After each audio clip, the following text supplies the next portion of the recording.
What's up, everybody, and welcome to a Wednesday edition of Morning Cup of Hockey presented by Bet365. Whatever your bet is, it's never ordinary at Bet365. That's Colby Cohen. I'm Johnny Lazarus. And if you look at the NHL standings today, you will see the following: the Anaheim Ducks, the Seattle Kraken, the Chicago Blackhawks, and yes, the San Jose Sharks. All four teams in a playoff spot right now in the Western Conference. Pretty wild to look at the standings and see the Vegas Golden Knights out, the Edmonton Oilers out.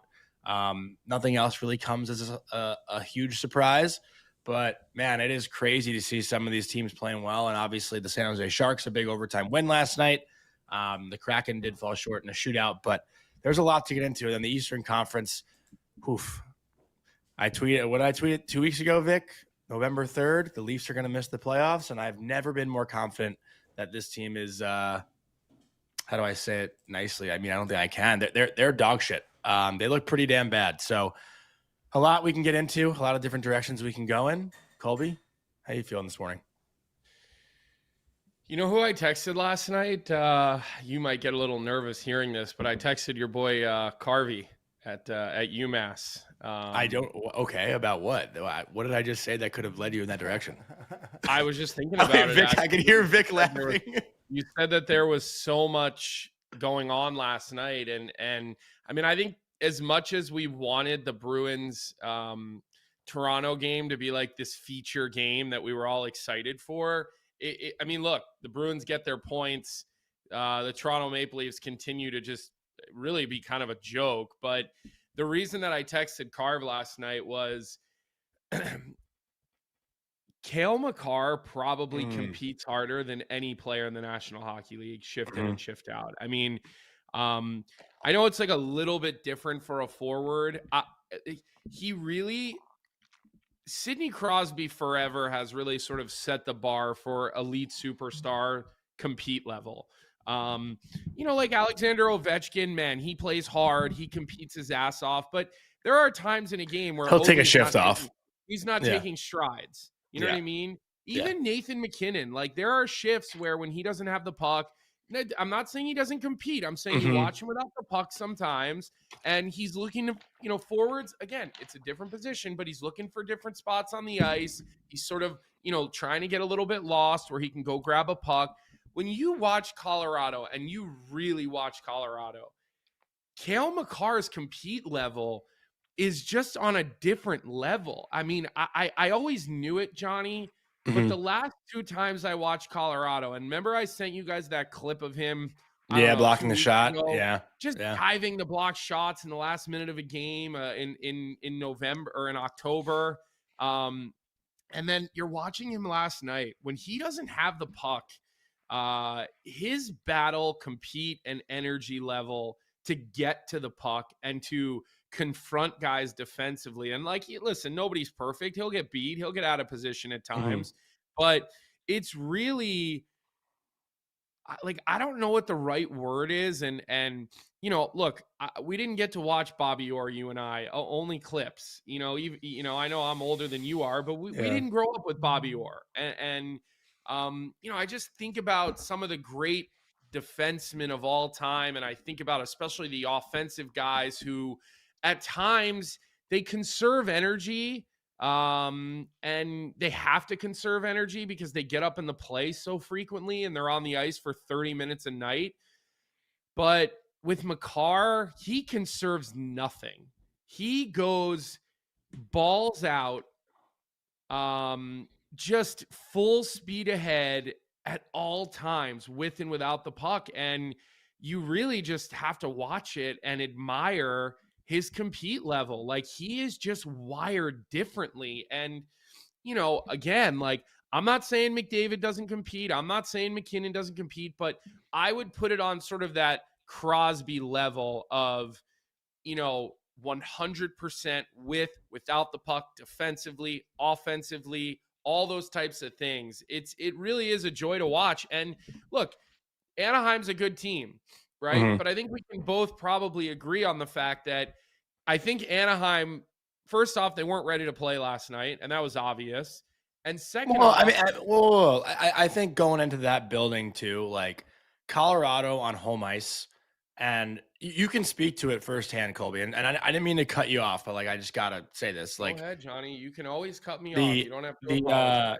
I the sure don't. altitude's a real thing in Colorado. Like I remember, playing games at Air Force. Like you go up and down the ice once, you're sucking wind. Like the fact that they have that as a home ice advantage, it certainly helps in their favor. But you watch, like I watch a team in New York that when they come out for a game, they don't ever like really come out flying and take control from the first shift. When I watch an Avalanche game, 90% of the time that I watch Colorado play, the first 5 minutes of the game, they are in full control.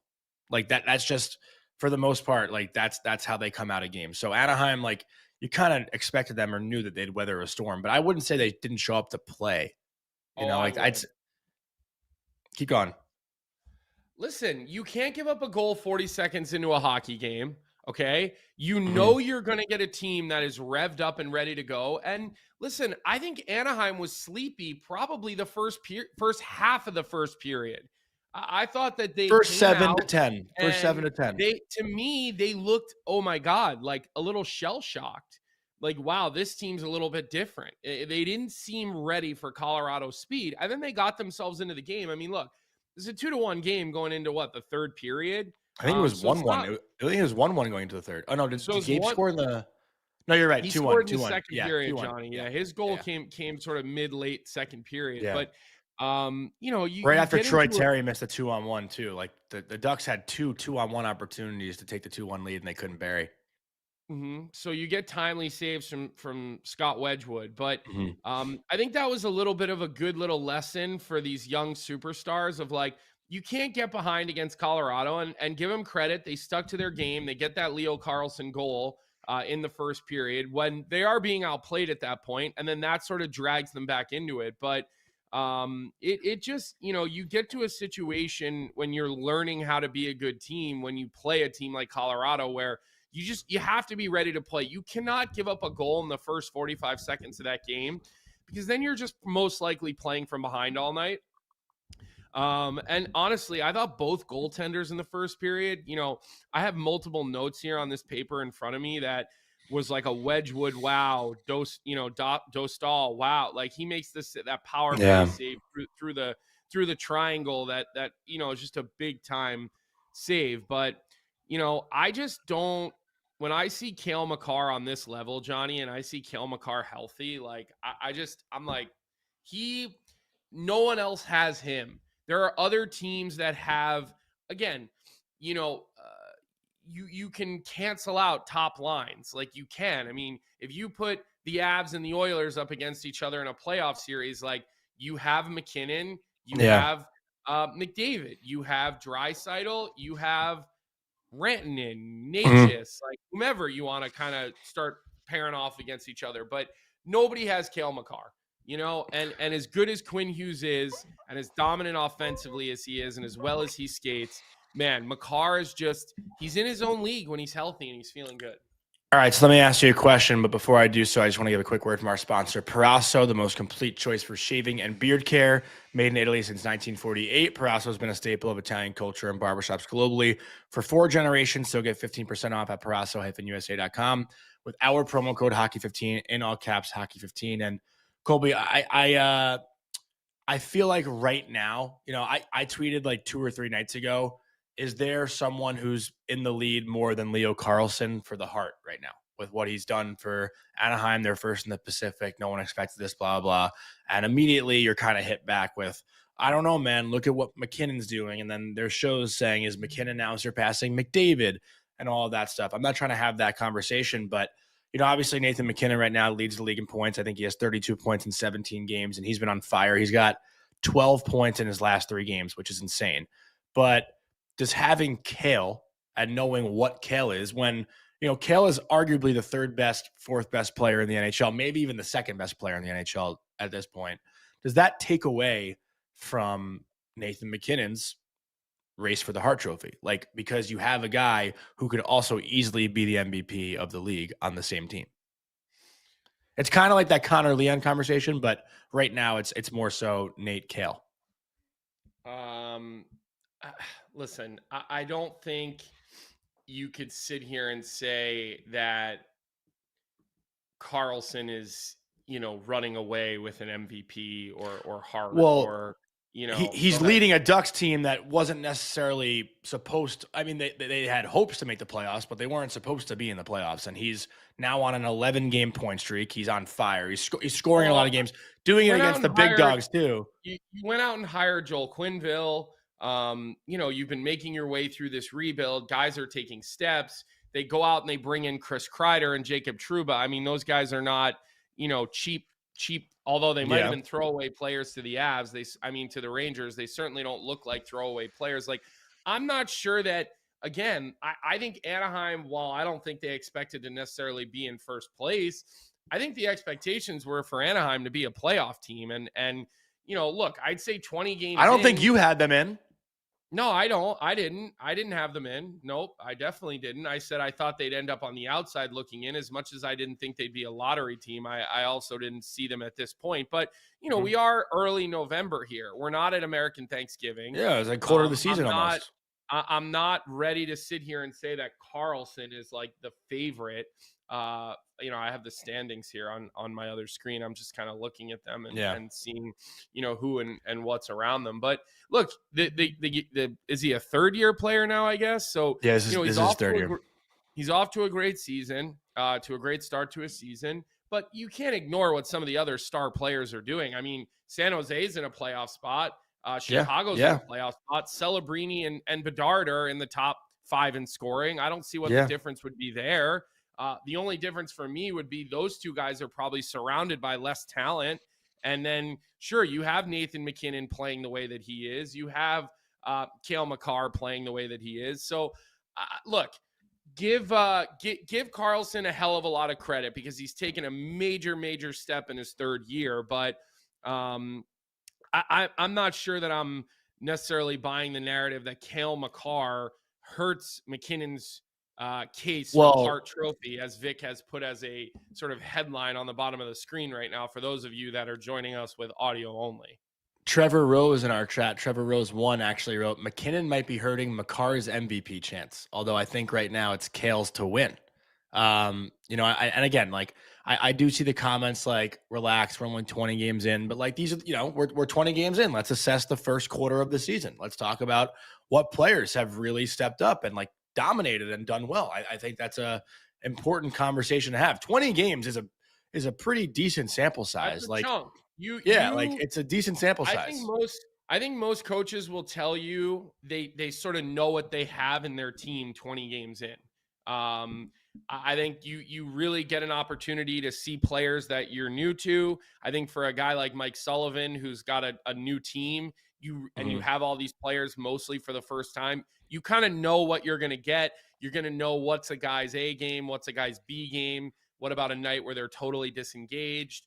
You're going to start to learn about, the workload for your players, what your goaltender capabilities are, where you need to address your special teams like that. That's the mark, 20 games. So I don't think that it's crazy to sit here and have some of these conversations, but like when I watch a hockey game, Johnny, just put stats on the side for a second. Yeah. To me, the best player in the National Hockey League right now is Cale Makar. The guy who is playing at the highest level is Cale Makar. He really is. And I see a comment from Jay Starseed 444 is asking about Cutter's numbers so far. Listen, Cutter Gauthier, this is his second year in the National Hockey League, Johnny, right? Second full season, yes. He played a couple of games the one year, but I'll tell you what, he looks comfortable out there. The way he's shooting the puck. I mean, this is a guy who has to be willing to be selfish on a power play to be a good player in the NHL. And he looks selfish. And I don't mean that in a bad way. Like, he's not afraid to call his own number because he knows he can fire the puck. And you could see it last night, even though he gets a couple of shots blocked out on their power play, like he's letting them fly. And, he looks like the guy. What did he was like a top 5 pick, I believe, from the Flyers. I don't remember. I think he was 4. Was it 6? I think he was 5. I think he was somewhere 5. in that. I know he was somewhere in that, in that, ballpark or whatever. But He looks very comfortable in the National Yeah. Hockey League. He's playing at the right pace. He's got a little bit of fuck you in his game, so I think he'll be a guy who can also do it in the playoffs. But TNT asked him about the Olympics last night too. He said it's on his mind. Like he didn't say I'm not thinking about it. Yeah, but Cale Makar is the best player in the National Hockey Yeah. League right now. Yeah. There's no doubt in my mind. After watching that game last night, he's a head above everybody else. Yeah, I'm with you on that. I mean, Carv was the first one to say it, man. Cale is the McDavid of the blue line. Like Carv said that, I think, when Cale was in college, and the explosiveness, like that's what makes Cale look different, right? I've never seen even McKinnon, like even McDavid, like the hip mobility also of Cale. Like, have you ever seen a player be able to move laterally like Cale does? I know Quinn is probably the next best thing, but the explosiveness Cale has. Quinn's like shiftier. That's the thing, is that I think Quinn is just as good of a skater and as just as but Cale's more laterally, explosive. But it just looks differently. Where one guy is power and explosion. When you watch Quinn Hughes move around and move laterally, it almost looks like there's some sort of angel on his back that I agree. Sort of hovers. He's just like on a hovercraft is what Quinn Hughes looks like. And while I feel like if you measured the speed, the lateral speed between the two of them, I bet it's the same. I just think it looks a hell of a lot different the way that it presents itself. And I don't think there's a right or wrong way. I think they're both in a league of their own when it comes to that. Completely in a league of their own. But Cale, like there's been so many plays. Cale had this sick goal in the World Junior. I remember, like this was the year that we were teammates when Canada won. He like got the puck on the right side of the blue line, walked to the middle, like had his hips open, then pushed the puck back in front of him, walked around the winger, and then went par down glove side. I think it was like on Slovakia or something. And I was like, holy shit, that was the sickest goal I've ever seen. And he was the 7th D on that team, which is crazy. Like that was Cale's coming out party. He was drafted 4th overall, and he was the 7th defenseman on that World Junior team. But I do want to give a quick word from Uber Eats, because I actually just want to mention one more thing about Leo Carlsson that I saw my friend Alexis Downey tweet this morning. But first, I just want to talk about our sponsor, Uber Eats. Uber Eats is enabling fans to maximize their fandom all season long with exclusive game day deals on the app. From game day eats to paper plates and napkins if you're hosting, to all the ingredients you need to make your favorite game day dip. Before, during, and after the game, Uber Eats is assisting every fan's hockey experience all season long. And today's Uber Eats stat of the day: Leo Carlsson is the youngest player in Ducks franchise history at the time of his 100th career point.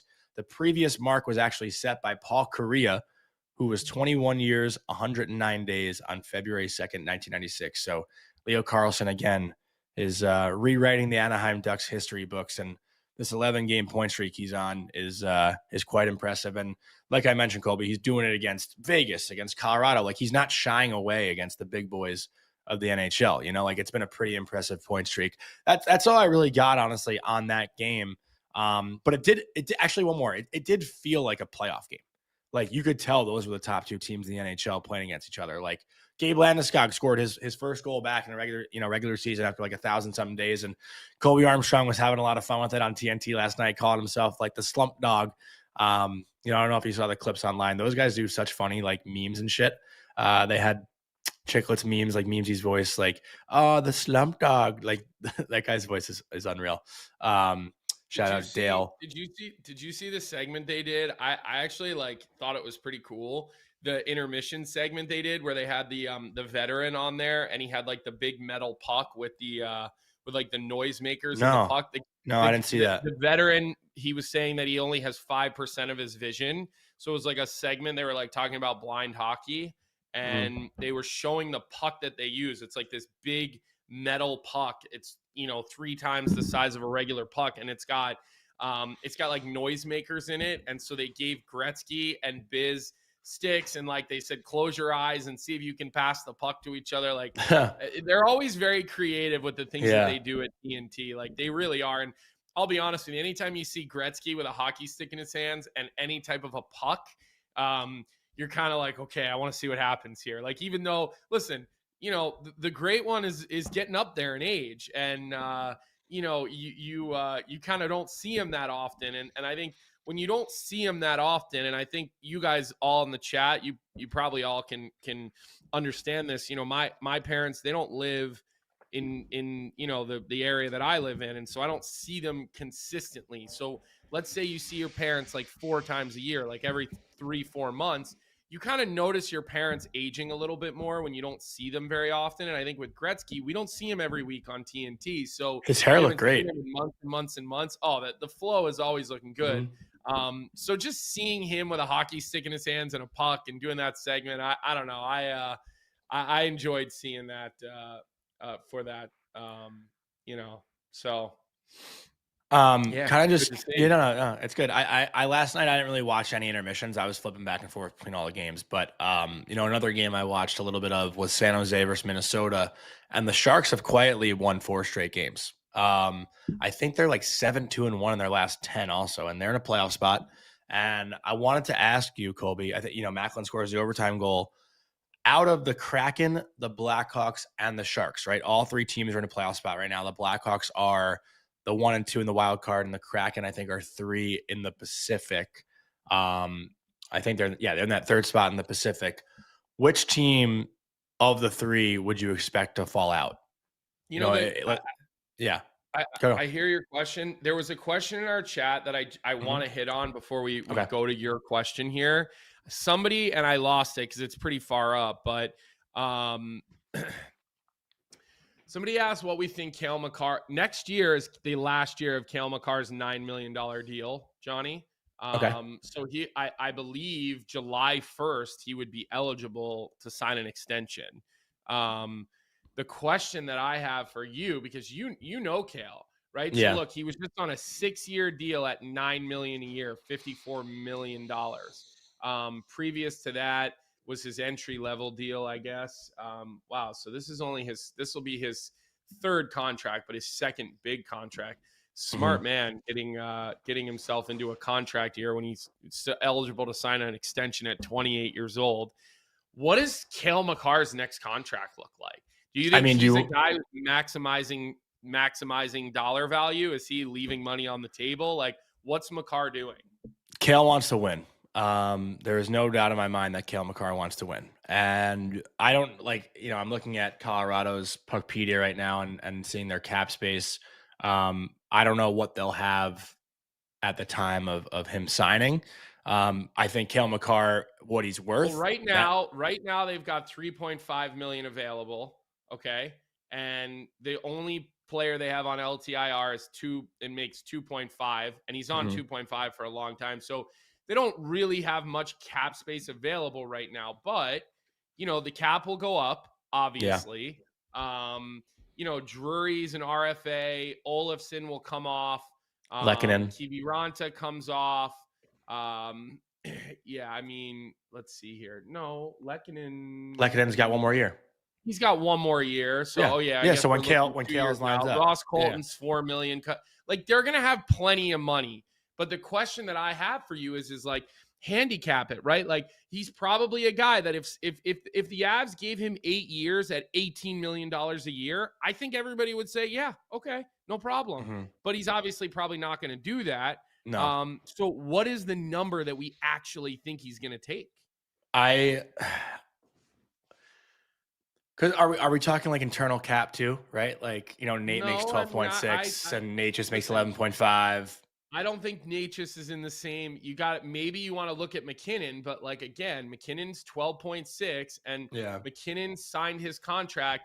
It started in 24-25. So he probably signed it previous to that. So like, you know, he got an 8-year, $108 million contract in 2022 is when he signed the extension. Cale's going to sign his extension in 2026, 27. Like, how can but he'll leave money on the table.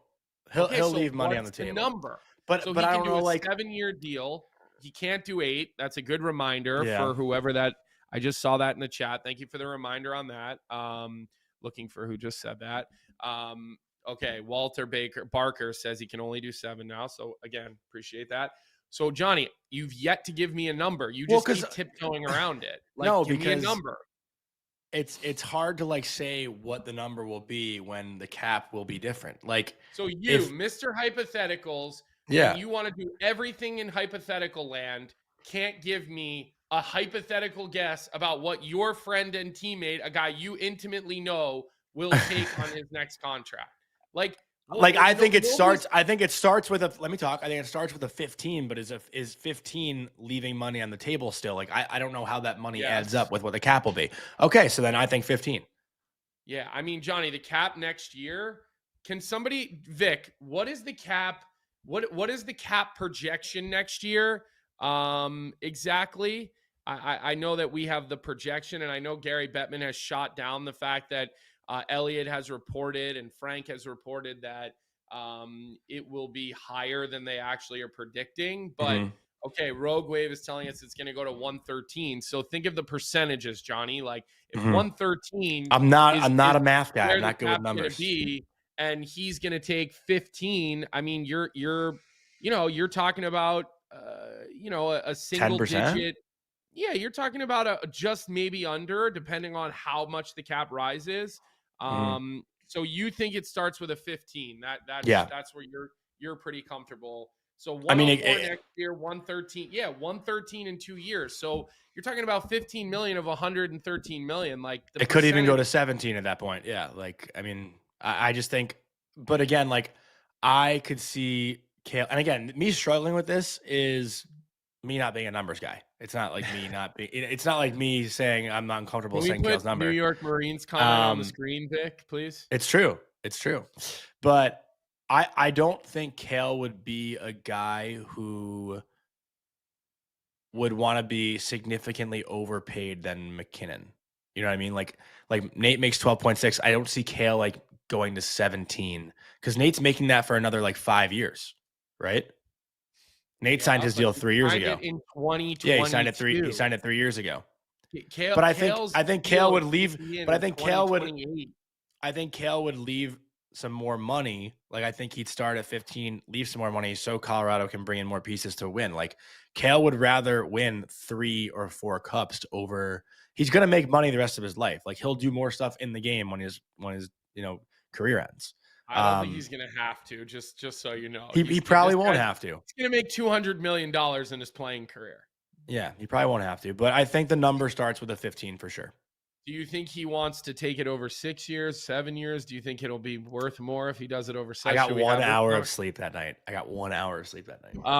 Okay, so your prediction is 15 and change. I think that's probably a pretty. If he does it this July, I think if it goes longer, the number gets bigger because you get Well, he closer should to that wait. big Yeah. salary number. I'm with you. I don't think Kale McCarr is going to maximize his value because, like, if he did, he's over Kaprizov. He's Mhm. 18 million easily, and again, I don't think anybody would even complain if they No. saw that. I think people would look and say, you know what, that makes sense, and so. But I do think the McDavid contract puts pressure on him to leave some. So yeah, I think you're right, Johnny. Believe it or not, I think 15 is about the number, and I do think that if he takes the full 7 years, it Mhm. could look different. Versus as Super Wing is saying, he's going to take 15 million times 5.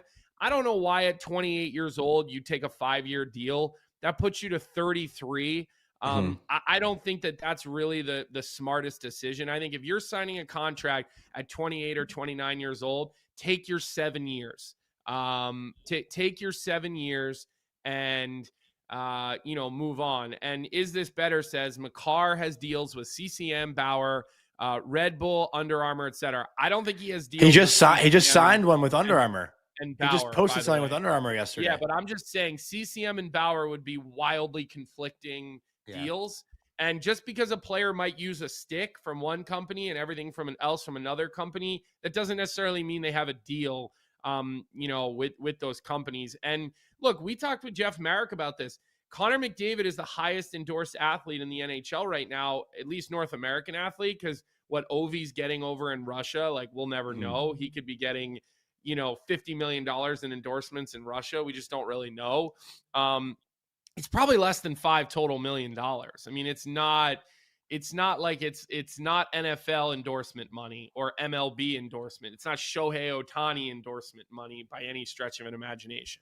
Yeah, I also like what NY Boost said. The Avs are in the middle of their win now window, so leaving, in quotes, leaving a few million on the table keeps that window open longer. I fully agree. Like Nate and Kale, all those guys want to do is win. That's it.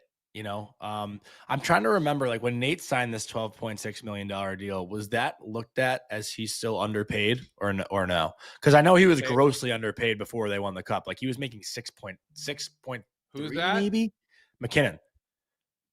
He was making like 6.3 before they won the cup, or after they won the cup, like before his next deal came up, and then he signed that Yeah. But 12.6 deal. again, But it's important context when guys sign contracts. Like I yeah, remember everybody used to freak out about the contracts the Bruins guys signed. And like, sure, could they have got 7.5 million at the time? Yeah, but like they all took 6.5. But it was the market was calling for 6.5 to 7.5 or 8 million. Now the yeah, market is calling for 15 to 18. And so if you're taking less, you're taking less. But that's why these internal salary caps are bullshit, in my opinion. Because if you say, oh, no one can make more money than Nate McKinnon, but Nate McKinnon signed in 2022, what happens in 2030 when McKinnon is still making 12.6 and we're at a point where third liners are making $10 million. Like yeah, it's not the same. It's not the same time. Inflation is different. Cost of living is different. The value of a dollar is different. Money today is better than money tomorrow, or yesterday. Like all those things are part of it. So it's what you have to look at and how you have to judge these things. So, all right, you wanted to move on to Carolina, no, Washington, no, no, no, right? no, no, no, no, no. I wanted to go into more Leafs and Bruins. We didn't really go Leafs Leafs and Bruins. Bruins. Sorry, go Yeah, ahead. Leafs and Bruins. yeah, yeah. Yeah. Before I go into Leafs and Bruins, I do want to give a word from our sponsor, Bauer. Or actually, no. Let's do Prime Monday Night Hockey. Prime Monday Night Hockey streams all regular season Monday night NHL games on Prime Video in Canada and is available free to Prime members in Canada. Stream Prime Monday Night Hockey exclusively on Prime Video and experience thrilling goals and dramatic plays from the NHL. Monday nights are hockey nights, and don't miss a moment of the action. Coming up on Monday, Cole Caulfield and the Habs, who got smoked last night by LA, visit the Columbus Blue Jackets to take on Kirill Marchenko and the Blue Jackets. Check out the link in our description for the Prime Monday Night Hockey schedule on Prime Video, or go to primevideo.com/NHL. Subscribe with a 30-day free trial to Prime Video to watch Monday Night Hockey and the new season of Face Off. Download the app or go to primevideo.com. And Colby, I feel like we can spend a lot of time talking about this game, and probably not the best place to start, but there was a lot of online commentary about the Bruins leaving the bench for David Pasternak's 400th goal. I did think it was weird in the moment, but looking back at it now, it's like, okay, those guys love their teammate. Let them go celebrate his 400th goal with them. I have nothing wrong with that. Have we ever seen that before? Probably not. Beautiful goal too, and something that Carve had preached when I played for him is you should never ever ever get scored on when there's a controlled breakout. Ever. So I watched that goal and I literally tweeted the clip out and I was like, yep, the Leafs are not a playoff team. That was pathetic. But great to see the happiness of the Boston Bruins. Great to see the guys, show this much love for David Pastrnak, someone who's delivered time and time again for the city of Boston. I mean, when it comes to coming up clutch, I know he was called out by Monty in the playoffs a couple years ago, but David Pastrnak is not one of those guys who disappears.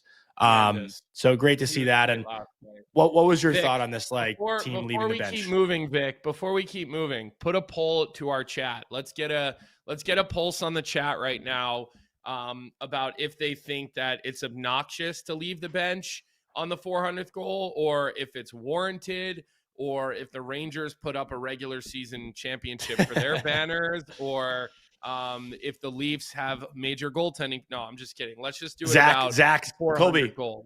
Colby, Zach just wrote in the chat, benches cleared for 400 should be clowned on way more than it is. He's just salty because the Leafs didn't do shit when Tavares got his 500th and they were out of that game. I posted a video last night on Twitter, and it wasn't a Johnny video, wasn't well cut. I didn't see it. What was it? Would you record your TV with your phone? Yeah, I just literally took a video on TV, really? and I was. Well, the funny thing is that we've been practicing that with our junior team of finding soft ice and not just camping out in front of the net, waiting for a puck in the middle of the slot. And we've been kind of talking to the guys about, hey, when a guy's working in the corner, shift yourself over 7 feet and try to get between the layers of the D zone. and find those soft areas. And so when I saw that happen last night, my original reason for recording it was I wanted to show the guys the play that how Victor Arvidsson follows the rush up, and then he realizes the play's happening in the corner. He slides over and he gets pretty much a grade A scoring chance off of an absolutely nothing burger play. And then as I watched it back, I'm sitting there and I'm like, this defensive zone coverage for the Toronto Maple Leafs is absolutely dog shit. Like, you see McCann on the wall. He's the strong side winger. He's way too far out on the wall. Like, he's standing in position for a breakout pass without them having possession of the puck. So that's lazy. The weak side winger, who I think was Nylander, he's way out of position. The net front defenseman, who's Jake McCabe, who I love, is completely slow to react to the fact that if you're playing that defensive zone, that layered D zone, and you're standing in front of the net as a defenseman and there's nobody in front of the net, there's no reason for you to stand there. Start moving towards the pile where the puck is and start moving towards that soft area. But the fact that Arvidsson was able to get so wide open off of a nothing play, the defenseman in the corner, I believe it was Carlo, he was very nonchalant about confronting the puck carrier. I think was Zaka, whatever we're calling him this year. I think it's Saka. Like, Saka. This is a microcosm of why the Leafs stink right now. Their defensive zone coverage is so disengaged. It's lazy. Guys aren't on the same page. Guys are cheating to try to get to their breakout spots before they even have the puck. And then you've got a goaltender who ever since calling his team out has been unable to make a save. He's injured now. He didn't come back out for what, the second period, the third period? I think it was second period. Yeah, right? Second period. He's got an upper body injury. That Pastrnak goal was in like the first minute too. Something is clearly going wrong with him. But I gotta say, man, the defensive zone coverage for on top of the slow speed, like team speed, their defensive zone coverage sucks. Like, it's bad. I know Vic is asking us if this team has quit on another coach. Like, before you fire Craig Berube, I think it's time to fire Austin Matthews or Willie Nylander. Because how many coaches are you going to fire before you say, wait, maybe the coaches aren't the problem. Maybe the GMs aren't the problem. Now, they've leaned in to getting their defensive core to be more tough and more built for the playoffs. But they can't move the puck. They've kind of lost the puck moving ability, and they've lost the mobility of their back end. So now they're slow on pucks. I mean, and look, Brandon Carlo, I've always liked Brandon Carlo. He's the nicest guy in the world. I've always liked him. I've always supported him. But you can't turn pucks over the way he's turning pucks over on breakout passes. Like, you just can't do it. And look, the goal that Steve scored is a dog shit goal by Stolarz, but you have clear. They couldn't break out. You're a National Hockey League team. You can't burp it up the wall like that, or you're going to pay. You are going to pay.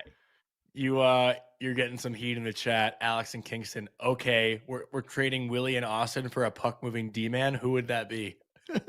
Who says I should trade them? I didn't say well, you said fire. Them. You said fire Austin Matthews and Willie Nylander. That was your words, but my point was I'm answering Vic. Vic is saying should they fire Berube, and I'm just saying how can you keep firing coaches?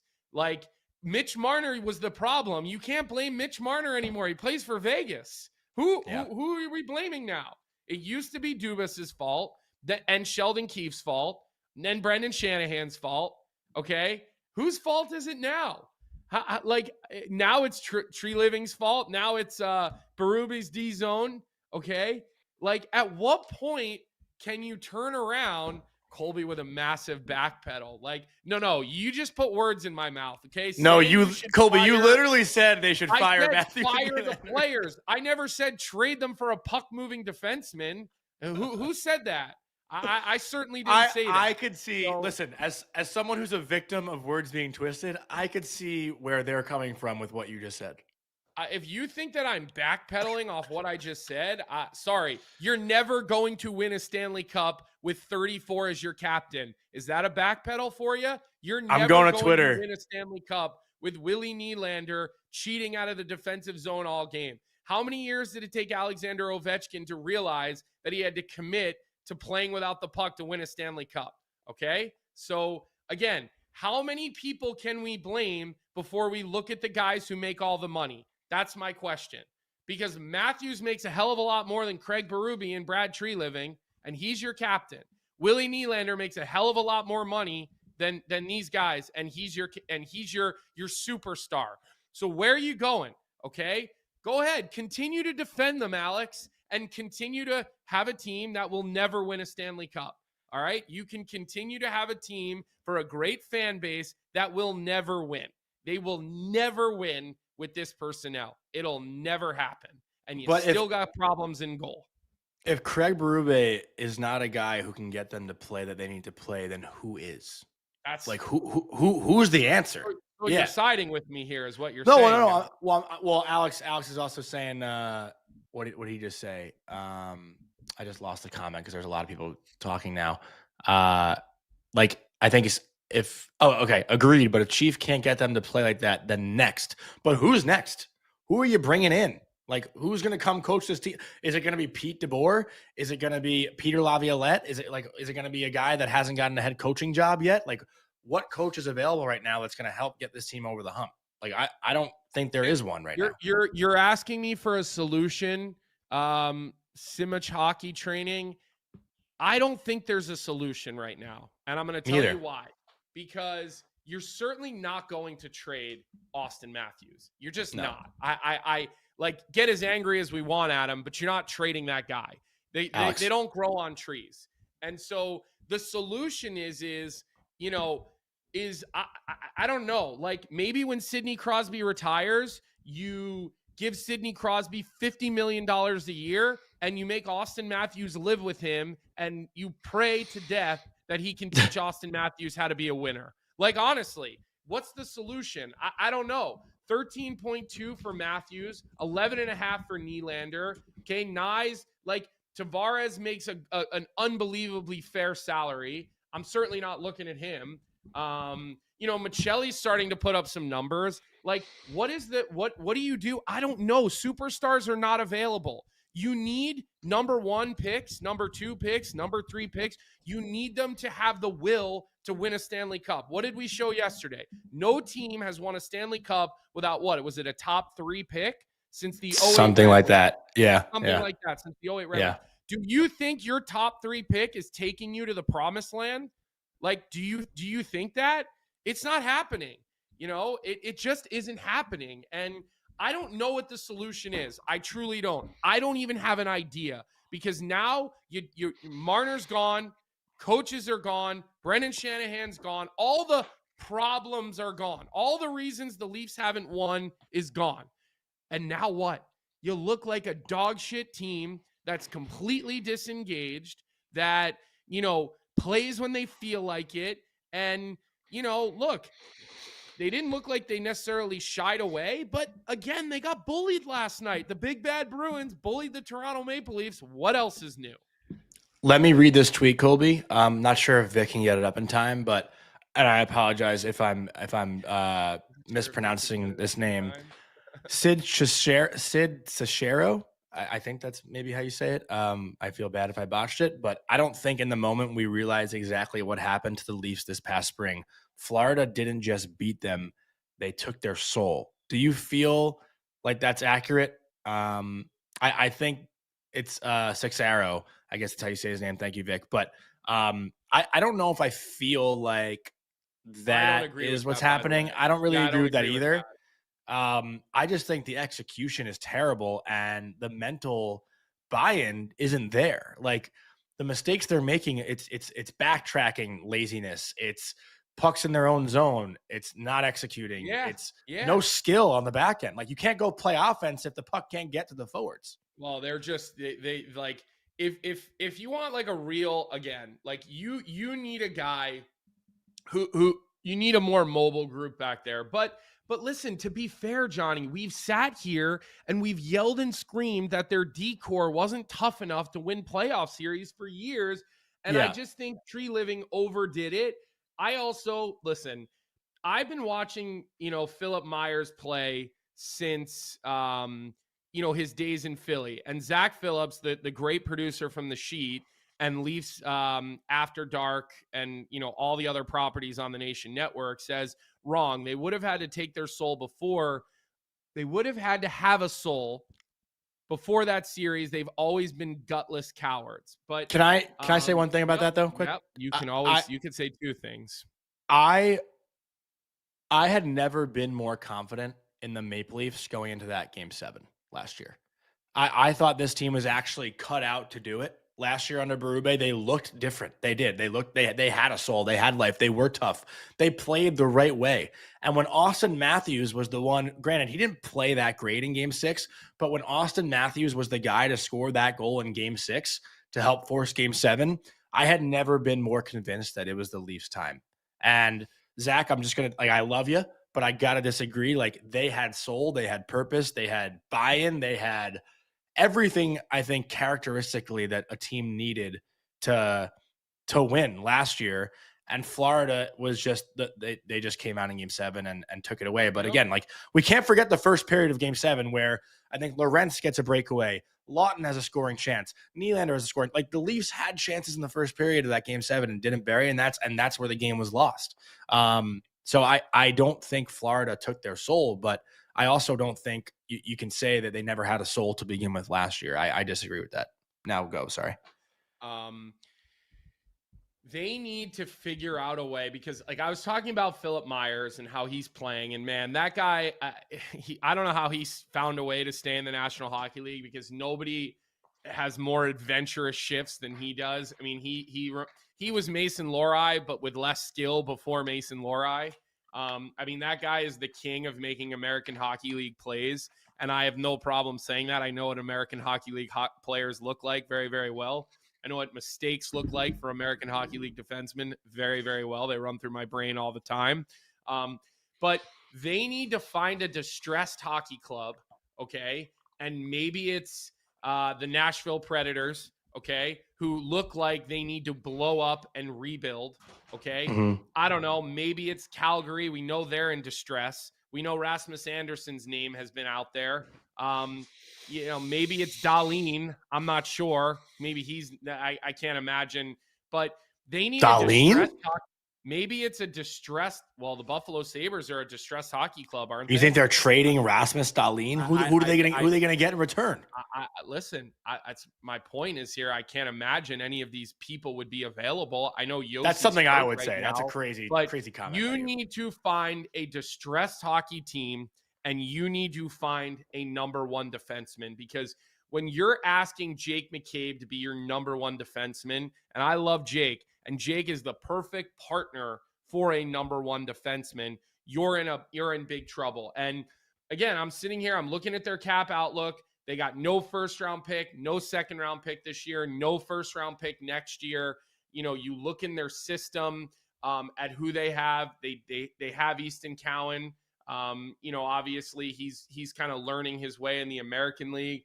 I'm not overly familiar with a ton of their prospects, that they have or some of their high-end draft picks, but they're in big fucking trouble, the Leafs, because I don't see how could you go and acquire a guy like that when you don't have the assets to do it. You just don't. And the Johnny Jinx didn't work. Yeah. Saying that they wouldn't make the playoffs. I mean, again, no, last night, remember you tweeted last night, because they were actually coming back. They made it 4-3. I was like, fuck, no way this is happening again. Yeah, Domi takes a penalty in front, in the offensive zone, and then the Bruins score again on the power play.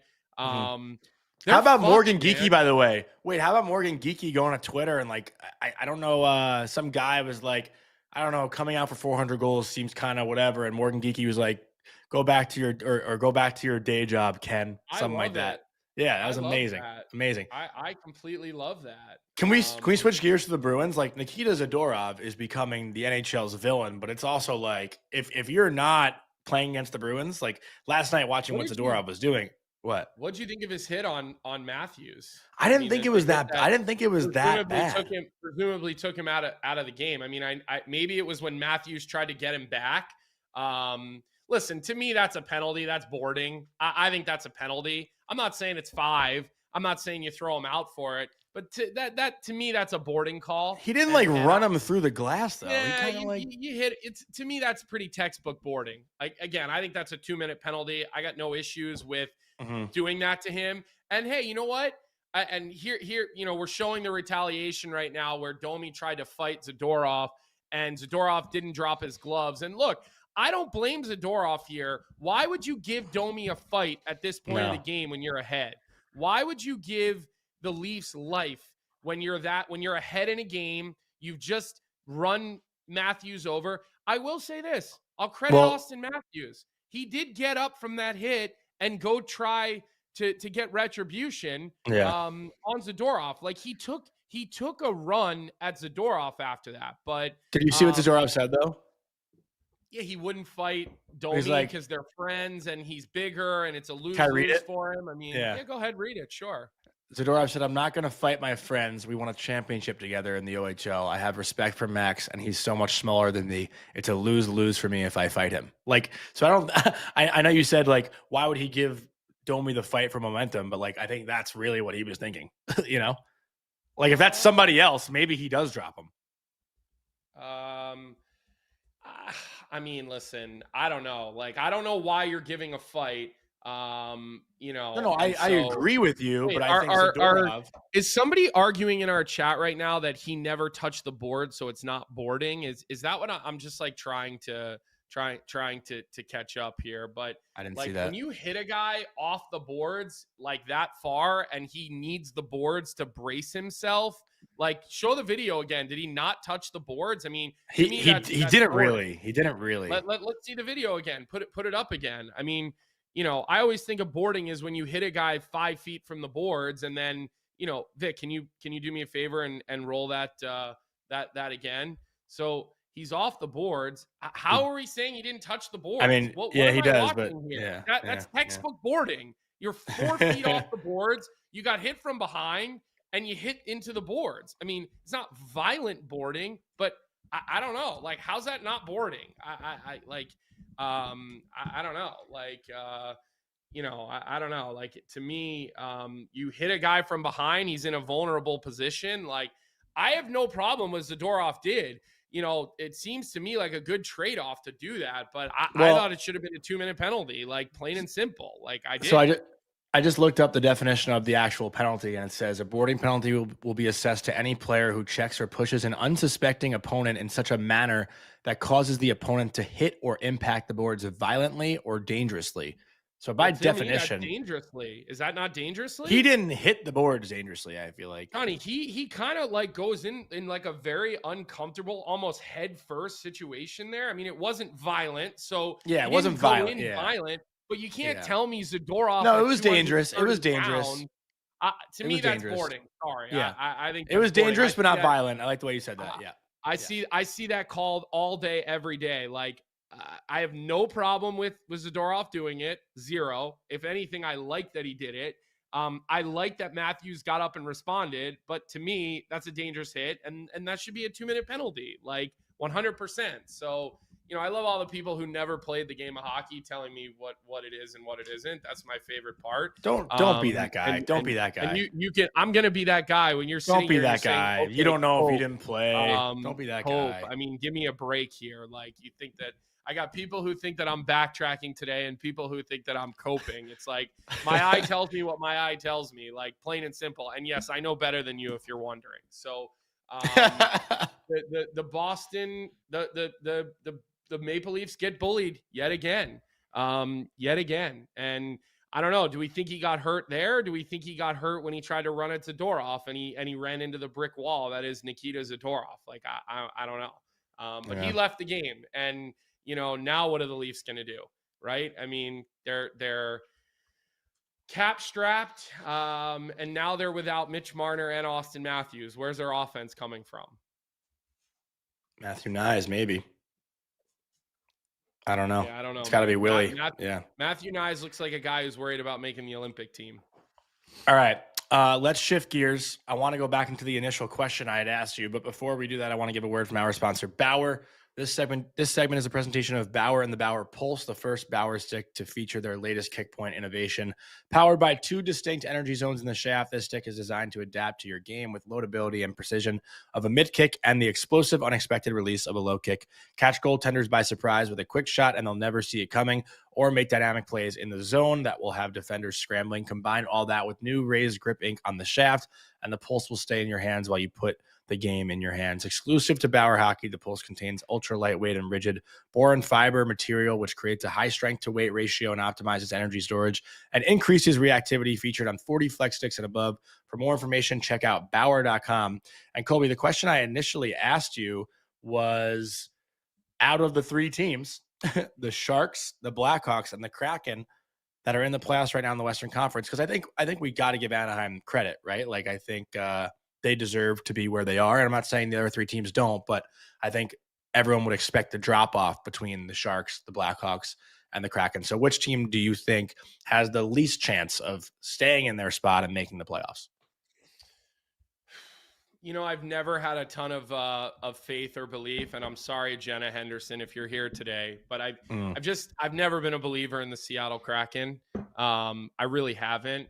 And, you know, it's like my heart probably says I'd love to see Macklin Celebrini drag his team into the playoffs, and I ultimately have the most faith in Macklin Celebrini long term as a guy who is going to be the engine and the guy who's going to take his team to Stanley Cups. I like what you said earlier, by the way. Like, you changed my mind about the Hart Trophy. Like, it's Macklin for me right now. I don't want to get into that conversation again, but like, you totally changed my mind. Yeah, I mean, I think you look at the supporting cast, and think about it, if you remove Leo Carlsson versus removing Macklin Celebrini, like, totally different. What's the difference? I don't know. That first goal, San Jose scored last night too, Vic. If you can put that up, I know I sent it. Like, that passing play was insane. If we can just see that while we're talking here, Colby, keep going. Sorry, I'm cutting you off a lot today. I apologize. It's okay. I'm well okay with that because I do that to you pretty consistently. Yeah, but I actually feel bad. I'll be honest with you, Johnny. My honestly truthful answer is I don't think any of the 3 of them are going to make the playoffs this year. Really? I really don't. And I think part of the reason why is that when you look at these teams and you think about the fact that other teams are going to probably try to improve, and I don't foresee the Sharks being like, we're all in at the deadline, we're adding. You know, we're showing the beautiful goal by Will Smith, first goal of the game, power play goal, just tic-tac-toe, just art. Gorgeous. Right? It's just art. But you look at what other teams around them are probably going to do, Johnny. Like, other teams are going to try to add. I bet you Seattle tries to add this year, right? And I think you look at the teams on the outside looking in. Vegas is not in a playoff spot right now. They're going to be a playoff team. Utah, Edmonton, like, I think we both think those are probably playoff teams. Edmonton for sure. Okay. So they'll figure it out. People have to come out if those teams are going to go in, right? I don't know how much belief we have in Nashville or Calgary or Vancouver or even Minnesota. We know you never have. I have no faith in any of those teams. In those openly. Teams. So some of those teams are going to have to come out. Other teams are going to add. They're going to try to get better. I don't know. Like, I guess I'd lean Chicago, and probably because of Spencer Knight. That's exactly where my brain went. Yeah. He's probably the biggest difference maker as far as goaltending goes and as far as players goes, but I don't think any of them are truly ready to be playoff teams. But I guess if I had to pick one, I'd lean in Chicago because, again, I like the fact that they have Spencer Knight, and Spencer Knight looks to me to be playing elite level goaltending in the National Hockey League. Like, that was my pick as well in the National Hockey League. That was my pick as well of the 3. Spencer Knight had a big part of that. Also, we've been very complimentary. I feel like where we talk about the Leafs blue line, the Blackhawks blue line is full of puck moving defensemen. Right? Like, I think their blue line has a ton of skill back there. Rinzel obviously has been the name that people are talking about.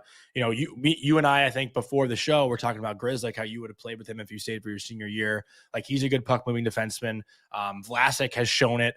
Wyatt Kaiser, like, he's also a guy who can move the puck very well. He's a two-way guy, Kaiser. Yeah, Levshunov and Murphy, not as much.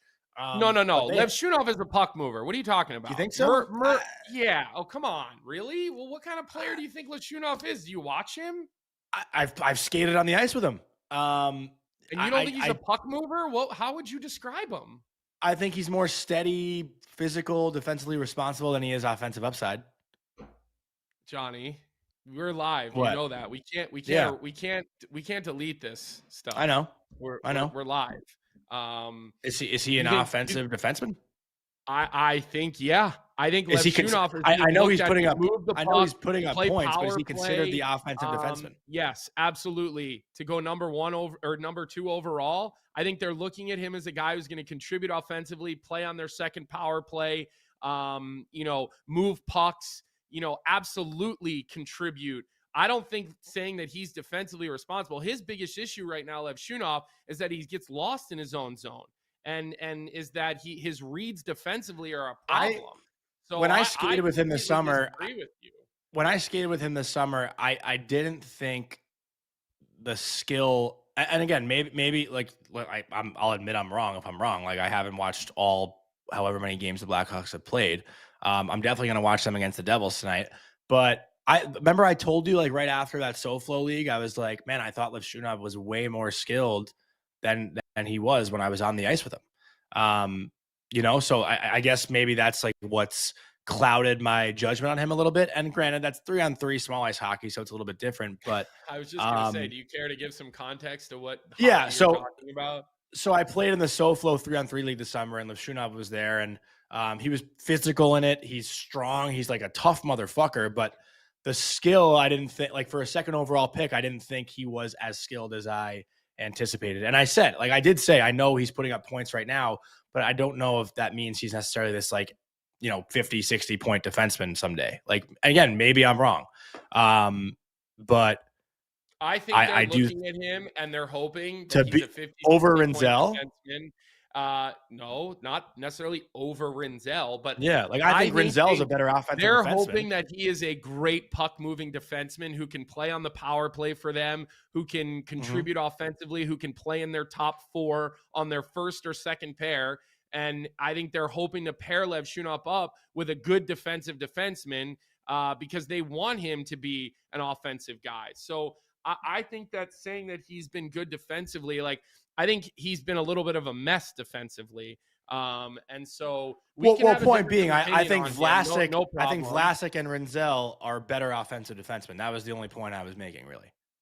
I don't think they're looking at Vlasic to be an offensive defenseman. I think they're looking at Vlasic to be a shutdown partner for their star offensive defenseman. Sure. Can Vlasic move the puck? Can Vlasic make that first pass? Can he get shots through? Will he join the play from time to time? Sure. But he's certainly not the guy you're looking at to be offensive. You're definitely not the guy I'm choosing to build my hockey club if this is the way that you're viewing these players, and no problem. I think that's I'll come back to you tomorrow. Everybody's looking at things a little bit differently, but he's your guy that is your safety net for your star offensive defenseman. He's your Halmerson if you're going to go and win cups, right? He's your guy that's going to eat the hard minutes with your top overall defenseman. Like he's going to play with Keith or Seabrook type of guy. Vlasic, he's not that guy. And I love Vlasic, but he is certainly not that guy. Rinzel is that guy.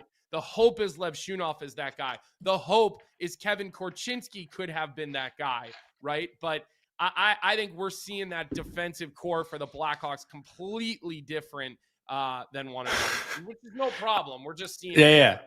No. Also, again, like fully admit, I have not watched more than 5 Blackhawks games this year. And I'll watch tonight on TNT against the Devils, and I'll come back with you on my opinion tomorrow. Yeah. When it comes to put your phone down and watch, like really watch, or go on Instat and watch shifts. Do that. Go watch shifts. When it comes to Blackhawks opinions, I will certainly defer to you. When it comes to Flyers opinions, I will certainly defer to you. I didn't watch the Blackhawks all year last year. They were terrible to watch last year. Who's watching them last year? I mean, I wasn't watching them every time they're on TV. This year, I'm gravitating towards them because they're more exciting and fun to watch, no doubt. Yeah. All I'm saying, like my whole point about Lev Shunov was, I guess, like for a second overall pick, again, like I just expected more skill. when I firsthand was on the ice with him. But again, like maybe I'm wrong. I'll watch again tonight. I don't want to sound like an idiot, and I don't want to get clipped by Blackhawks fans. You definitely sound like an idiot for a guy who's got 9 assists in 15 games in his first full season as an NHL defenseman. Those are pretty good numbers and a +3. And he was a mess early on. But again, he is playing on their second power play, and he is contributing offensively, and they're counting on him to contribute offensively, no doubt. So let's just keep moving along here, because I don't want you to continue to dig this grave for yourself that you're digging. Is there any other games from last night? Wait, hold on a second. Actually, also, wait. By the way, I just looked at his stat. Question. What? You didn't answer your own question. So you think Blackhawks are the team that stays in? Yeah. Do you think like, are you willing to? Is it you're picking? Like, do you feel confident that it's the Blackhawks, or do you just think if you have to pick one, you'd pick them? Like, because I don't really feel confident that either of the three are gonna get in. No, I think if I have to pick one, it's them. I'm not confident all three. Like, I'm not confident any of the three will get in either. Similar to you, but also the difference. Like, we talk about what separates teams, and it's special teams and it's goaltending. And the Blackhawks right now, their power play has been lights out too. Like, I think I was looking at the numbers going into tonight's game because the Blackhawks are also going to be our bet of the night, and that's a tease for later. But the Blackhawks power play is like north of 50% in their last 5 games. They've scored 6 of 11. Like their money, and that's a lot of Bedard as well. So if you have power plays that can score, and if you have goalies that can make saves, like that's certainly going to help your chances. And Chicago has that over the other 3. So that's why I was leaning Chicago. And Colby, I mean, Kyle, like, is Kyle the kind of GM? I'm sure he is. Like, they have money. Like, is he a guy who will go reward the efforts of his players? Like, from talking to him once or twice, I would think so. I think Kyle, because of the way that they've been this year, he's probably afforded himself to continue along with his plan.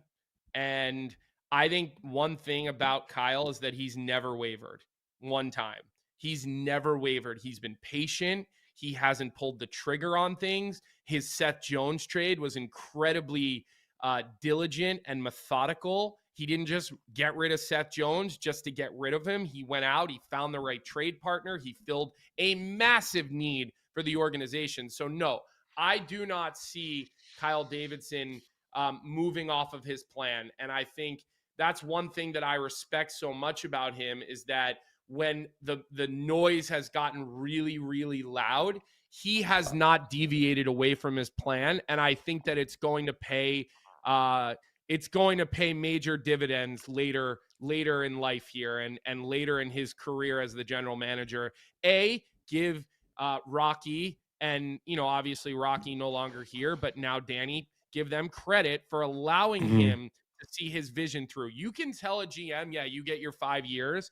Not all ownership is giving him the opportunity to live through that and to really see that through. When the noise started getting loud with the fan base and all the fire Davidsons and blah, blah, blah, they have stuck with him, and they are letting him see his plan through. And he's made some of these really, really sneaky good signings. And I agree with, Simic Hockey Training in our chat. Kyle Davidson's contract extension is coming. And it should be a very nice contract extension and a very big raise in salary for the progress that this team is showing and for the patience that he has shown to stay the course, right? Think about your own team. Think about the New York Rangers. They said rebuild, and they quickly pivoted at the first sign of a little bit of success. Do you think Kyle is going to make that same mistake and that the New York Rangers made? Look where it's led the New York Rangers. Even if the New York Rangers make the playoffs this year, are they truly a contender, Johnny? No, they're not. They're certainly. Do you think they shouldn't have? Do you think they shouldn't have signed Panarin? I mean, wait. One more thing about the Blackhawks. You don't think if I know there's been like some rumors about it. I don't know how true it is, but like the Jordan Kyrou stuff, you don't think if Jordan Kyrou was on the trade block, Kyle Davidson wouldn't go get him to add him to the right side? Like, I know Burakovsky's been good in the top line, but outside of Burakovsky, like, their right side is not strong. No? Like, isn't Mikheyev their second line right winger? Listen, this team is not built to win right now. They're still Yeah. trying to figure out situations of who's going to be But here Kyrie, long term. that's the Okay. year 2 or And 3 of an I 8-year think deal. Kyle Davidson, just like everybody else, has been sitting here and saying, you know what? Let's see who becomes a free agent, right? Hey, listen, Connor McDavid's going to be a free agent in 3 years, right? Cale Makar is going to be a free agent in 2 years. Okay. So why go out Cale and Makar is not rush getting to the market. yourself? I agree. 99% sure he's going to re-sign. I totally agree with you. But I'm just saying, why would you go out and take a risk in your future when there's no pressure to win right now and grab a guy like Jordan Kyrou, who has been completely inconsistent at $8.25 million with 6 years Yeah, left but he's on his 27. contract, I don't think with it's a a risk. no- He's 27. with a no trade clause. All right. He's got 6 years. Like, I just, he's so inconsistent. Why would you do that right now? Like, it just doesn't make sense. I know he checked in on Marner. I know he did. I don't think he made some crazy push, but he checked in on Mitch Marner because I think he was a player that they really liked. But, like, why would you do that? If the right people aren't there, why would you go kill $8 million on a guy that you're really unsure of? Well, they have I don't think that- 15. They have 15 Yeah, available. I get it, but they're not ready to win right now. You don't have to spend it just because it's there. But You're winning with that roster, Johnny. You're winning with that roster. you can make the playoffs. And for what? Should they not want to make the playoffs? Lose in the first? Of course you want to make the playoffs, but you're losing. So you want to trade out your long-term vision for a short-term opportunity with Jordan Kyrou, who's not getting you over the hump to win a Stanley Cup. Like, he's just not. I think you're abandoning the fact that you have this plan in place. Why are you going to abandon it? I'm just trying to see how many picks they have and stuff. They have 2 first rounders this year, first rounder next year. They have so many They have 3 second Connor rounders. Bedard is your number 1 center. Ryan Green is your second center. Ryan Donato is your third center. Nick Foligno is your fourth center. Johnny, this is not a team that is close to winning a Stanley Cup. It's just not. Yes, Nazar's hurt, okay? And Jason Dickinson is hurt. And Nazar is a difference maker. So you're missing a difference maker. Yeah. So much to the point that they're going 11-7 right now. They're not even playing 12 forwards. Okay? Yeah. Like, you're getting horny, Johnny, with a small amount of success in November. I thought we talked about October, and you're asking them to step outside. I'm not saying a player won't become available to them that might make sense. Listen, Austin Matthews' contract is up in 2 seasons, Johnny, right? And yes, I know we don't think Austin Matthews is going to win you the Stanley Cup, but you got to seriously look at Austin Matthews, right? Well, why would he do that? Then you're spending $15 million overspending 8. Okay, but in 3 years, Johnny, it's different. Doing it right now, do you want to set yourself up? I want you to wait them give until Austin Matthews more money? I'm wanting you to wait until it's right. Then do it right now just to do it. Okay? And Dickinson is a third liner, Wuhan John says. Dickinson's a fourth liner. Okay? Like, he's a bottom 6 player, and he's a good bottom 6 player. But again, the mistake people make is, oh, well, we have it, so we got to spend it. They're not ready to spend it. Patience. Teams that rush rebuilds fail. Teams that are patient give themselves a chance. Plain and simple.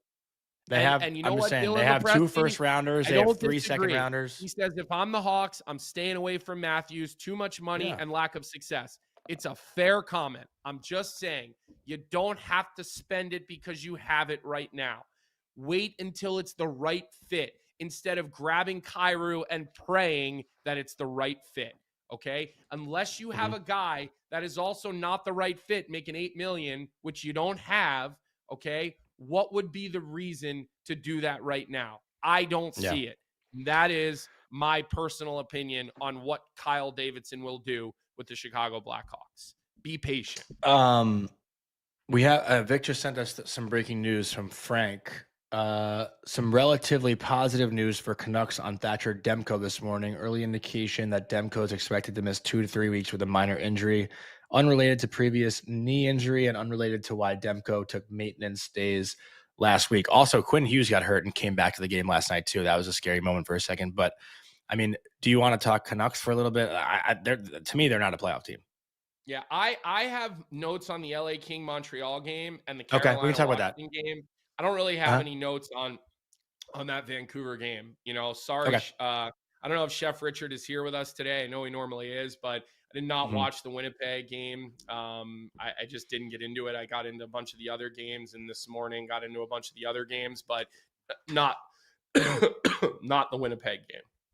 Okay, you want to talk Montreal? I didn't really watch much of Montreal. The Kings pretty much took it to them. I watched one power play that the Canadians had in the first period, that puck movement. Again, like watching Lane and Demidov and Cole move the puck. Suzuki too. Like Nick Suzuki is super underrated. As far as like talking centers in the NHL go. Maybe just because like the way he plays, it's not very loud and not super flashy. But what were the notes? What were the things you wrote down for Montreal and LA?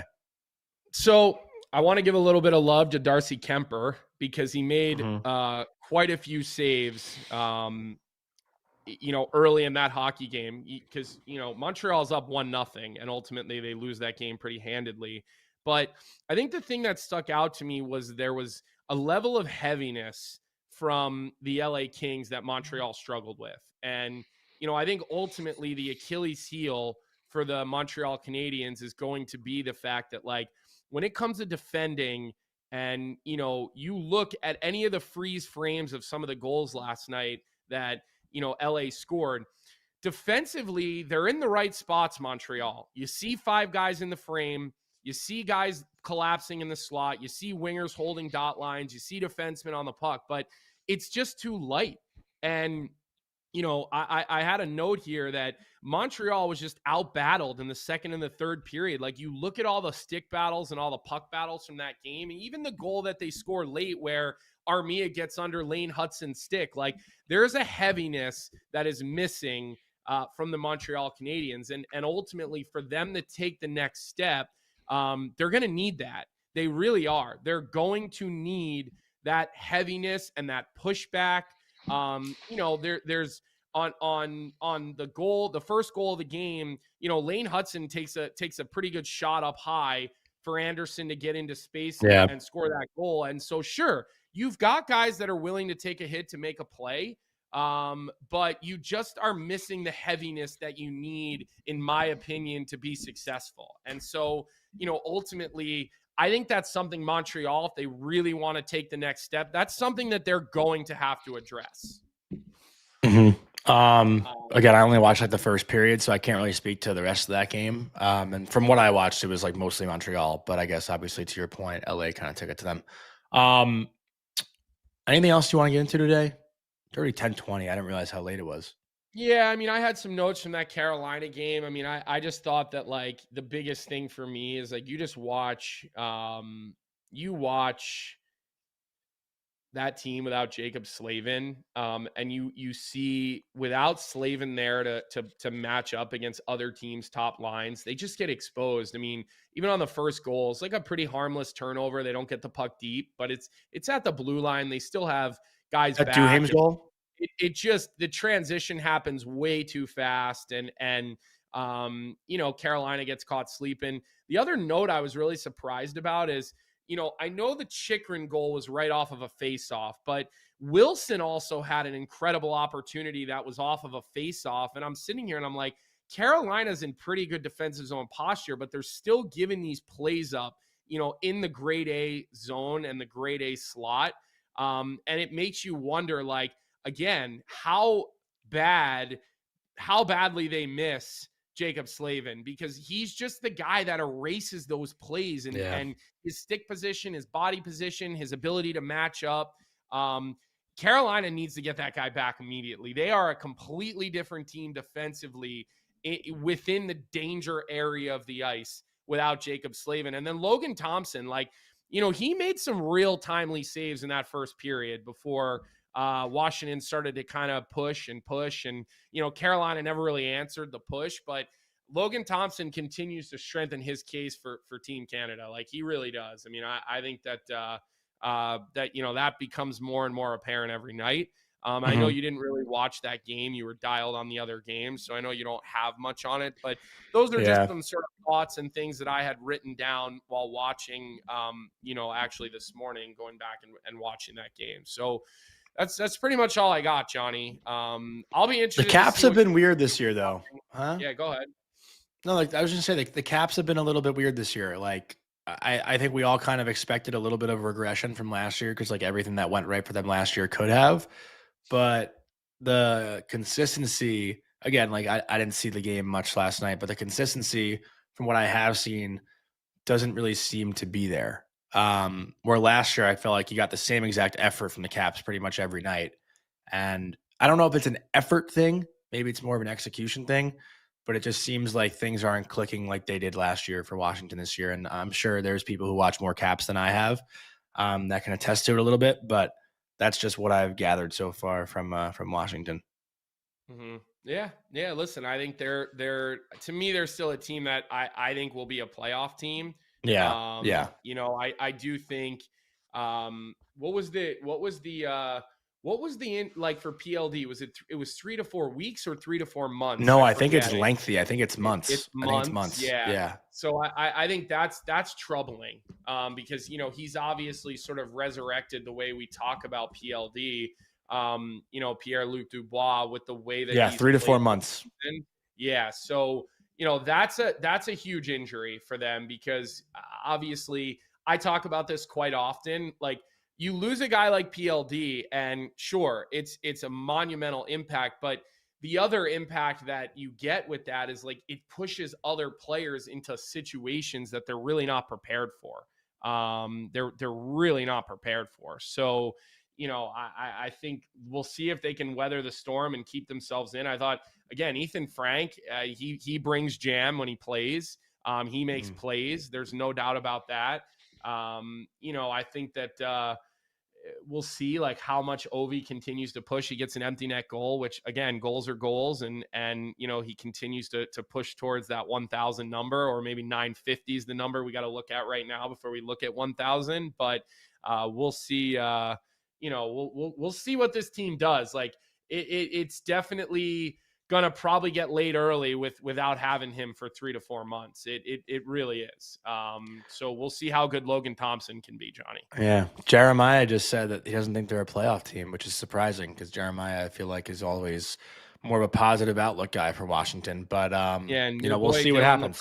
He says Ryan Leonard has been disappointing considering how hyped he was. Yeah, I agree. I agree. Yeah. We thought his game was built for the pros, because he had that physical edge to him offensively, and we haven't seen it. We really haven't. And, look, it is his first year in the NHL. Remember Cutter Gauthier in year 1 versus year 2? Completely different player. I know he got 20 in his first year, but completely different player. Connor Bedard, completely different player in year 3 now than he was in year 1 and year 2, right? So I think that's it's important to give ourselves, myself included, because I do the same shit. It's important that we remind ourselves of that. It really is. So, all right, let's do Bet365, Johnny. We've gone about an hour and a half this morning. And we have a very digestible slate tonight. We got a TNT doubleheader, Rangers Lightning at 7, Devils Blackhawks at 9:30. We got Oilers Flyers, which will actually be a pretty sneaky good game. I feel like both teams need to win to keep getting on the right track, right? Like, the Flyers need to bounce back from all this Couturier, Michkov nonsense, and the Oilers, again, like, they're a team. I know they had a big comeback win the other night, but they are certainly a bit rocky to start the year. Sabres Mammoth. Not sure I'll tune in to that one as much, just with the other 3. But tonight's Bet365. Whatever your bet is, it's never ordinary at Bet365. Download the app and get on the game. You must be 19 or older. We are going to take the Blackhawks money line at plus 135 on home ice against the New Jersey Devils. The one risk with Chicago in this game, they are just getting back from, I believe, 6-game road trip, but they have won 3 games in a row. Their power play, like I said before, is like above a 50% in their last 5 games. Spencer Knight's been unbelievable. They're taking on a Devils team who just lost their first home game to the Islanders, first road game for the Devils in about a week. Should be a fun game tonight. Should be some high flying offense between the two teams. So I'm excited to watch that one after the Rangers and Lightning. And I'm sure we'll have a lot to talk about that to tomorrow's show if I have to backtrack my Liv Shunov comments. That's all I've got for today. What? Not a guy they're looking at to be a defensive defenseman, but you'll see. And look, I'm glad we yelled at each other today. I feel like it's been a while since we really yelled at each other. These are my favorite shows. Yeah. Today. And look, I'm going to be passionate and I'm going to get fired up at you guys. And just like I know you're sitting at home, like absolutely MFing me and probably pulling your hair out and probably saying, and I know some of you put in the chat, what an asshole I am. And one guy came in the chat today and was like, I don't know how you do it with him, Johnny. I know that's like, because I love him. You know what I mean? So listen, the fact that you guys bring the passion that gets me to where I get, I love it. Continue to bring it. I had a Leafs person earlier arguing with me. I think it was Alex Kingston. So we were fired. Alex in Kingston, I believe. I'm just going to say this. I love when you guys do that. You get me fired up. You get me ready and rearing.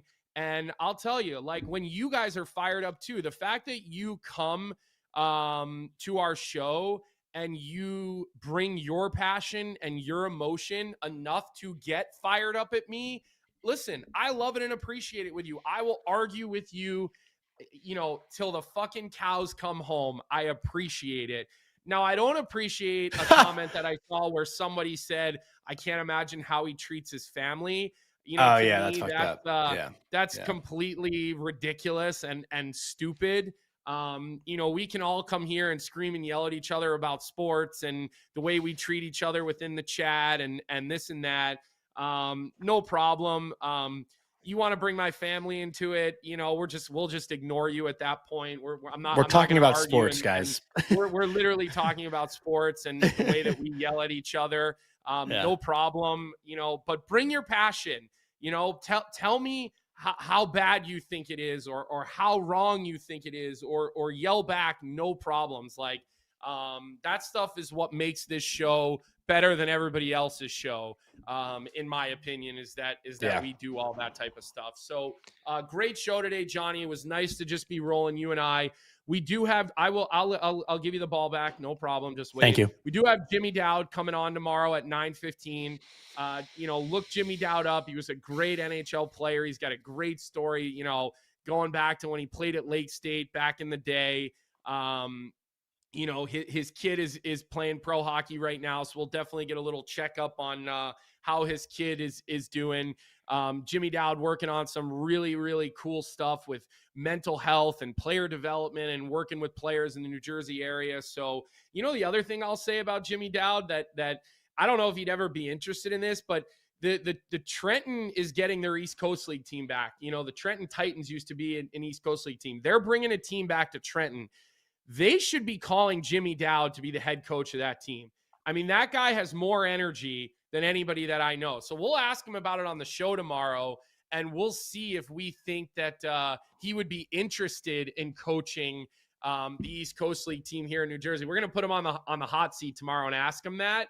But I think he'd be perfect. The more I hear about that team and the more I talk to Jimmy Dowd, the more I think he should be the guy coaching that team when that pro team comes here next year. So looking forward to having him on tomorrow. We'll definitely talk a little Devils with him and what he's seen and probably a little story time from him as well. But his kid was a stud at Penn State too, no? Yeah. Make sure you hit the like button today. Make sure you automatic download our podcast. Make sure you leave comments in the YouTube stream. And again, the chat was great today. The days when we scream and yell at each other are my favorite days, Johnny. Yeah. And I was just going to add to that too and say, like, sports are supposed to be fun, right? And the only way it's not fun is when shit gets personal on this show, which we never really try to do. So don't just make it personal and we're all good. But yeah, I wanted to also address Zach's comment, which I found fucking hilarious. That's what I was laughing at. Zach wrote, I do kind of want to jump to the screen and choke out Laz hearing him say the Leafs aren't a playoff team still, but that's besides the point. And I actually want to put my money where my mouth is here. So Zach and you, Vic, I don't know what the number is. We can make it $100 each. A double down? It's going to be a double down. I will bet Zach and I will bet Vic that the Rangers make the playoffs and the Leafs do not. I will put my money where my mouth is. I will not go above $200, but you guys tell me the number and I'll make it happen. All right. I don't want to be all talk. I made this Leafs take on November 3rd. You want to ease up with your debt sheet too. You know I what owe I mean? you some money. You don't want to get too deep and onto the debt balance here, Johnny. So you're challenging the guy saying the Rangers are a playoff team, the Leafs are not a playoff team. And correct. Okay, Jake, I've seen Jake put this in the chat multiple times. Jake, if both miss, then I lose too. All of the, like, I think it was Upper Deck and I think the other company was Panini. Yes, those are all signed by me. If that's what you're talking about, I did as a rookie have, Jake has asked in the chat like 3 times, 2 times, maybe if I signed all my rookie cards. Like, I used to receive like big sleeves of cards from Upper Deck and from Panini. Somehow my agent got me paid really, really well to sign probably like 5,000 or 8,000 cards from each of those. Bad investment for Panini and bad investment for Upper Deck. It's probably why Panini went out of business, because who the fuck is paying for my rookie cards? And they were paying me like $5 a signature for that, which is insane. So kudos to my agent, Jordan Newman, for getting me a deal like that. When I was the flop that I was. But yes, most likely what you're talking about, I did sign quite a bit of those cards. Most likely, yes, my signature. They'd send you a nice, pretty blue marker. They'd send you these pretty cards. They'd send you flat cards. They'd send you 3D cards, and you just sit there and you'd sign them and you'd sign them and you'd sign them. I'd literally sit there for like 6 hours and do it because I get 5,000 at a time. So tough investment for our friends at Upper Deck and Panini. Really tough investment. I actually had one more thing to say too, because we don't talk about the Canes enough, and I know I didn't watch that game. I did see the fight though with Logan Stankoven, and I think Fehérváry, because Fehérváry was all over Jackson Blake, and Stankoven came in and kind of held his own. So love seeing that at Logan Stankoven. Wanted to shout that out because I know we do have some, Ian and D Ely in the chat today, and Josh, some of our Canes guys in there. So wanted to show some love for that, and seeing him with the blood going down his face, the hair, like that's like the most badass like hockey picture you could have, right? With the blood coming down your cheek and like fixing your hair, like that's hockey. That's all I've got, Colby. So the rest is all you. Zach, what do you have going for the sheet today? Don't forget DFO live at noon. I don't know if you've been catching What Chaos on TNN as well, on the Nation Network. They're fucking hilarious, those guys. I love them. It's been a really funny show. Johnny, before we go, we got Brian Burke on the sheet today, so that's a great one. You never want to miss Brian Burke. They don't know exactly who their second guest. That'll be at 1:00. And I know you got to go, Vic, because you got to get ready for Leafs Morning Take. So, Johnny, in 90 seconds or less, I want you to tell me how the first episode of your new podcast went. Thank you. State Hockey. Do it in 90 seconds or less, because I don't want to upset Vic. I know he's got to get ready for LMT. But I'm looking forward to hearing episode 1. I love Arthur Staple. I love Mike Rupp. And so I do think that's going to be a great show. And I know you released the first episode, so make sure you go to Daily Faceoff's YouTube page, or you can download it audio only. But how did it go, Johnny? Like, give us a 90-second description. Thank you for that. And just to be quick, I know we give Vic a lot of shit, but Vic was working until midnight last night on his birthday. He turned 35 yesterday. I want to wish Vic a happy belated. Right. We never said happy birthday to Vic. We never said happy birthday to Vic. It was his birthday. That's right. He didn't tell us. So Vic worked his balls off yesterday. Shout out to him. And it was great. Listen, Rupper is so unique too, because Rupper was also drafted 9th overall by the Islanders in 1998. And then he actually had to enter the draft again, and then got drafted by the Devils in 2000. And he also played for the Rangers. He went 9th overall. Yes. Wow. So Rupper has a really cool background with all 3 teams. And Arthur, like their first time meeting, Arthur actually interviewed Rupper in Game 7 in Jersey after Rupp scored in the Cup final to win the Cup. Beauty. And for me, working with those 2 guys, I kind of say this in the intro, but Arthur took me under his wing when I first stepped in the industry and I was in the Rangers press box. Like, he really kind of looked after me, and he chirped me and he made me feel comfortable and all that stuff. And all the things you were doing wrong. Exactly. And then Rupper Rupper actually came up to me and introduced himself to me in the 2023 Cup final when I was there for the NHL. And like, that was the coolest moment I think I've ever had when someone I've looked up to had come up to me and introduced himself. So like, for me, it's something I've always dreamed of. You know, I've wanted to do a Ranger show since we stopped the Blue Crew about a year ago. So it's great to talk Rangers. Obviously, I watch a lot of Islanders and Devils as well. So it's super fun to have, you know, those three teams on one show with two guys that obviously can speak to them as in depth as anyone. And it was a lot more fun than I honestly expected it to be. So I'm really excited to be doing this twice a week now. And Colby, thank you again for giving me the shout there. Yeah, I mean, listen, it's never as fun without the chat. It's just reality for any show now. But we have voicemails, which is cool. And you have a good cast, and I'm definitely calling in a voicemail at some point. I might have to get one of those. We have one of those little things for my kids where it can like change your voice or whatever. They have a lot of fun with that. Oh, really? The other thing that I just saw from Ian Dragon 1 is he said the Ice Guardians podcast with Brett Hall and Kelly Chase is pretty good. Oh, that's new, I think, as well. I just started seeing clips of that on the internet, and I agree. Like, I got time to hear what Brett Hall has to say. Like, he's hysterical, Brett Hall. Like, he may have a couple before he does that show.